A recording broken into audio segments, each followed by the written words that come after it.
আসসালামু আলাইকুম। যতই দিন যাচ্ছে এই করোনা ভাইরাসের প্রকোপ ততই দিন দিন বাড়তে থাকতেছে। সেই সাথে বাড়াতে হবে আমাদের প্রস্তুতিমূলক সকল প্রকার পদক্ষেপ। আমাদেরকে নিজের নিরাপত্তা নিশ্চিত করতে হবে তথা আমার পরিবারের এবং দেশের নিরাপত্তা নিশ্চিত করতে হবে। শুধু সরকারের পক্ষে একার সম্ভব না পুরো দেশের দায়িত্ব নেওয়া।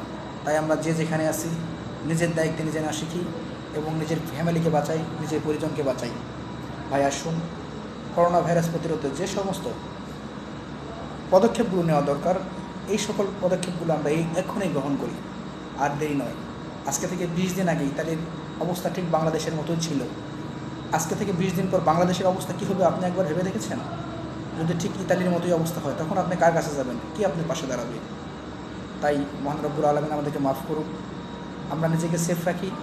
আমরা চাই আগামী 20 দিন পর যেন বাংলাদেশের থেকে অনেক ভালো অবস্থানে ফিরে আসে।